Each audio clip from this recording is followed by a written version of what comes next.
युवराज बुध हुए वक्री। प्रिय दर्शकों, नवग्रहों में युवराज बुध 9 नवंबर को वर्तमान वृश्चिक राशि में वक्री अवस्था में आ जाएंगे, अर्थात इनका गमन तुला राशि की ओर हो जाएगा। वक्री अवस्था एक ऐसी अवस्था है जब ग्रह अपनी गति को मंद कर लेता है और धीमी गति से ये पीछे की ओर, एक राशि पीछे की ओर गमन करना आरंभ कर देता है। अब जब ग्रह अपनी गति को धीमी कर लेगा तो उस ग्रह का प्रभाव उसके सामर्थ्य में, उसकी क्षमता में, उसके बल में वृद्धि हो जाती है तथा वो ग्रह अत्यंत प्रभावी हो जाता है। यदि किसी जातक की कुंडली में कोई वक्री ग्रह है, अच्छे भाव में है, अच्छी स्थिति में है, तो निश्चित रूप से उस भाव के प्रभाव को तथा जिन जिन भाव का वो स्वामी है उसको अत्यंत प्रबल कर देगा तथा जीवन के कुछ विशिष्ट लाभ प्रदान करने लगता है। अब चूंकि बुध तो क्विक रिस्पॉन्स प्लेनेट है, अपना संपूर्ण प्रभाव अति शीघ्र प्रदान कर देते हैं। चाहे वो अच्छा प्रभाव हो, चाहे वो नकारात्मक प्रभाव हो, वो संपूर्ण प्रभाव अति शीघ्र दे देते हैं। बुध एकमात्र ऐसे ग्रह हैं जिनका इस जगत के समस्त कार्य क्षेत्रों में अपना संपूर्ण प्रभाव है, क्योंकि जहां पर बुद्धि है वहां पर बुध है, जहां पर गणनाएं हैं वहां पर बुध है, जहां पर वाणी है वहां पर बुध है। तो ये जो जितना भी व्यापार है, चाहे वो छोटा व्यापार है, चाहे वो बड़ा व्यापार है, वो समस्त व्यापार बुध के कार्यक्षेत्र में आता है। इसी प्रकार से कला क्षेत्र का जितना भी भाव है वो बुध गवर्न करते हैं। तो कोई भी ऐसा कार्य क्षेत्र नहीं है जहां पर वाणी और बुद्धि के बिना काम हो जाए, तो बुध के बिना कोई कार्य क्षेत्र संभव नहीं है। बुध अत्यंत महत्वपूर्ण ग्रह है। ये जब भी कोई प्रभाव देते हैं तो विशिष्ट होता है। अब वृश्चिक राशि में, ये मित्र की राशि में नहीं है, परंतु यहां पर एक समभाव में होकर एक अच्छा प्रभाव ही दे रहे थे, एवरेज प्रभाव मिल रहा था। परंतु अब इनका गमन तुला राशि की ओर हो जाएगा, जहां पर तुला राशि के स्वामी शुक्राचार्य के साथ इनका योग बनेगा तथा शुक्र के साथ साथ इनका सूर्य के साथ भी युति प्रभाव रहने वाला है, जिसके कारण कुछ विशिष्ट प्रभाव समस्त राशि के जातकों को प्राप्त होने वाले, जिससे कुछ बड़े लाभ भी मिलने वाले। जय श्री गणेश। नमस्कार, मैं आचार्य संजय द्विवेदी। मेरे समस्त प्रबुद्ध दर्शकों का मेरे चैनल पर हार्दिक स्वागत है। प्रिय दर्शकों, आज मैं कन्या राशि के लिए, जो बुध की ही उच्च राशि है, कन्या राशि के लिए बुध के इस वक्री काल का, राशि परिवर्तन का किस प्रकार का प्रभाव प्राप्त होगा, जिन जिन भाव में ये अपना संपूर्ण प्रभाव रखते हैं उन भाव से कितना आप लाभ ले पाएंगे अथवा कहीं पर समस्या आ सकती है तो उसका क्या निराकरण है, संपूर्ण विश्लेषण मैं पूर्ण तरीके के साथ करने जा रहा हूं। प्रिय दर्शकों, इस राशिफल को आप अपने लग्न तथा राशि दोनों के अनुसार देख सकते हैं।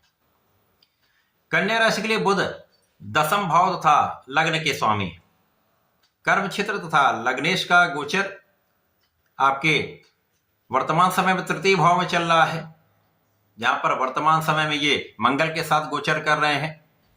16 नवंबर से 23 नवंबर का जो समय है वहां पर ये वक्री अवस्था में होंगे, लेकिन सूर्य के साथ इनका महायोग बन जाएगा और 23 नवंबर को ये राशि परिवर्तन करके तुला राशि में पहुंच जाएंगे, जहां पर शुक्र के साथ इनका अत्यंत विशिष्ट संयोजन बनेगा, जिससे धन योग बन जाएगा। सूर्य के साथ बुधादित्य योग प्रबल रूप से बनेगा और शुक्र के साथ धन योग बनेगा। ये दोनों योग कन्या राशि के लिए अत्यंत विशेष है, क्योंकि लग्नेश के साथ ये प्रभाव देने वाला है और धन भाव में ये धन योग बनेगा, तो महाधन का योग कन्या राशि के लिए प्राप्त होने वाला है।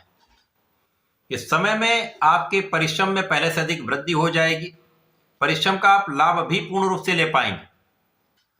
जो भी परिश्रम आप करेंगे वो बिल्कुल फोकस्ड होगा।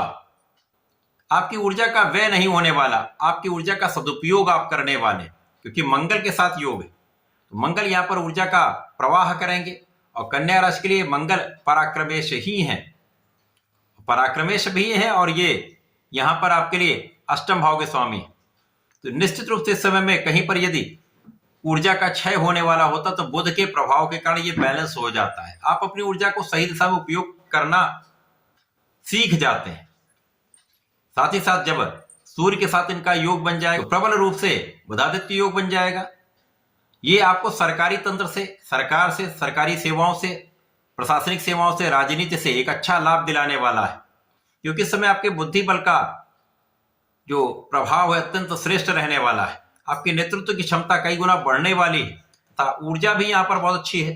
तो निश्चित रूप से आपके कार्यक्षेत्र में संपूर्ण रूप से आप सफलता प्राप्ति करने वाले हैं। इस समय में आपको पद वृद्धि हो सकती है, आपको पद का लाभ मिल सकता है, आपको कार्यक्षेत्र का विस्तार का लाभ मिल सकता है। तो धन निश्चित रूप से बढ़ने वाला, यहां पर किसी प्रकार का कोई संदेह नहीं है। आपके अधिकार क्षेत्र में भी वृद्धि होगी और यहां पर आपके उच्चाधिकारियों का, आपके शासनिक प्रशासनिक सेवा में जो उच्च पद पर लोग हैं उनका पूर्ण सहयोग मिलता है, शासन प्रशासन का लाभ मिलता है, पिता का पूर्ण साथ मिलता है, पिता से आपको लाभ भी मिलता है, मार्गदर्शन भी प्राप्त होता है। इसी प्रकार से इस पूरे समय में भाई का विशेष रूप से साथ मिलता है, अच्छे मित्र का साथ मिलता है। तो कुल मिलाकर बहुत सकारात्मक परिवर्तन कन्या राशि के लिए प्राप्त हो रहा है। अब जैसे जैसे ये वक्री काल आगे बढ़ेगा, बुध धन भाव में पहुंचेंगे।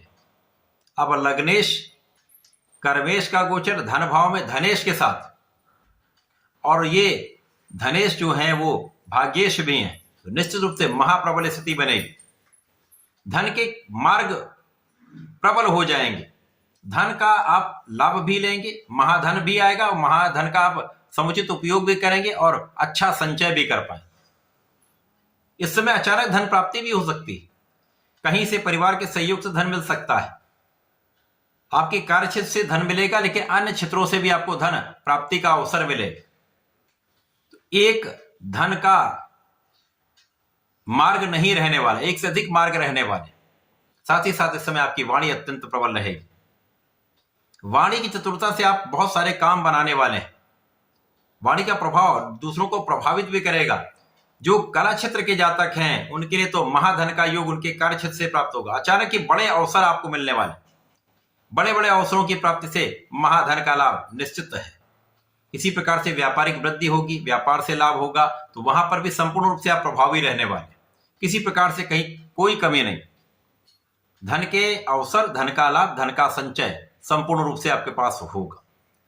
इसी प्रकार से समय आप आध्यात्मिक भी रहेंगे, पूजा पाठ में आपका मन भी लगेगा, अपने रुचि के विषयों में आपका मन लगेगा, रहस्यमय ज्ञान को प्राप्त करने में आपका मन लगेगा। कुछ रिसर्च के क्षेत्र में आप जाना चाहते हैं या रिसर्च कर रहे हैं तो यहां पर बहुत अच्छी सफलता का योग है, पूर्ण रूप से आप सफल रहने वाले। तो ये बुध का वक्री काल तथा राशि परिवर्तन अत्यंत विशेष है। कन्या राशि के जातकों को भगवान गणपति की आराधना तो करनी ही चाहिए। इस समय में नित्य गणपति श्रोतम का पाठ करना चाहिए, ओम गंग गणपति नमः का जप करना चाहिए। इसके साथ साथ यदि सूर्यदेव को जल देकर ओम गणि सूर्याय नमः का 27 बार जप कर लेंगे तो विशेष लाभ आपको प्राप्त होंगे। सरकारी सेवाओं से, सरकारी तंत्र से विशिष्ट अवसर तथा लाभ की प्राप्ति निश्चित है। तो ऐसा करके इसका लाभ लें। धन्यवाद, नमस्कार।